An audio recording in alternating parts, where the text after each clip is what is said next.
Beaucoup croient que la prière se résume à ce moment où l'on se donne la main pour parler à Dieu, mais la véritable prière va bien au-delà.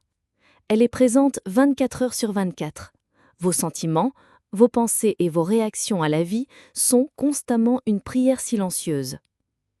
Vous priez lorsque vous ressentez de la gratitude, de la paix, de la joie, et aussi lorsque vous vibrez de peur, de manque ou de désespoir. Que ressentez-vous en ce moment ? C'est une prière.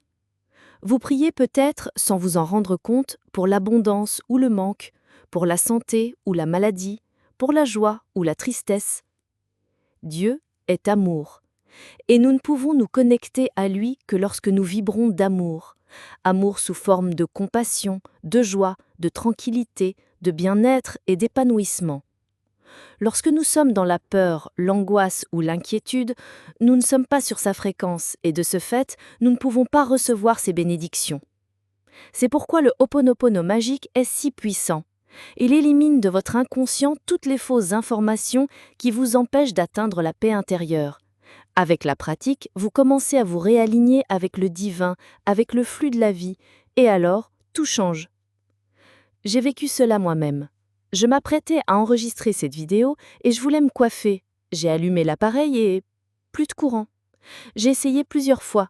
J'étais fatiguée, irritée, frustrée. J'ai failli abandonner.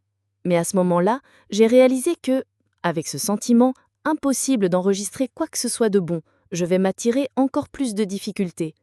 Alors j'ai arrêté. J'ai respiré. J'ai pratiqué le Ho'oponopono magique. J'ai purifié cette énergie. Je suis revenue à moi-même. Ce n'est qu'alors que j'ai pu avancer en paix.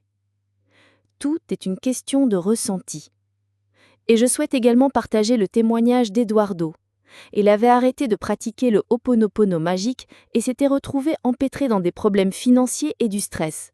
Mais lorsqu'il a repris la pratique avec discipline, des miracles ont commencé à se produire.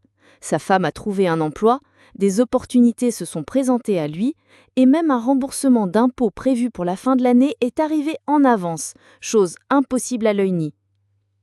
Et ce n'est pas tout. Elena a commencé à pratiquer le Ho'oponopono magique en se concentrant sur la vente d'un terrain, la rénovation de sa maison, l'atteinte de son poids idéal, l'achat d'une voiture et l'ouverture de sa propre boutique. Résultat, elle a tout accompli. Et qui de plus, aujourd'hui, elle possède la friperie la plus branchée de la ville. Elle est partie de rien pour créer un empire. Tout cela parce qu'elle s'est alignée avec Dieu. Elle y a cru, s'est délectée de cette certitude et a vécu comme si tout cela était déjà réel. Et Monique, elle s'est sortie d'une relation difficile, a rencontré l'amour, s'est mariée, a échangé sa voiture et a même trouvé un travail qu'elle aime. Elle s'est même fait tatouer les phrases du Ho'oponopono magique sur le bras en signe de gratitude pour la transformation qu'elle a vécue. Ces témoignages montrent ce qui se passe lorsque vous faites le vide dans votre esprit et que vous vous connectez à la bonne fréquence, celle de l'amour, de la gratitude et de la plénitude. Lorsque vous remerciez, même pour ce qui n'est pas encore arrivé, vous vibrez dans l'état « c'est déjà à moi ». Et alors, la magie opère. Alors, pratiquez chaque jour. Faites 108 répétitions. Lorsque vous ressentez de la peur, de la tristesse ou du désespoir, dites « Désespoir béni, je suis tellement désolé.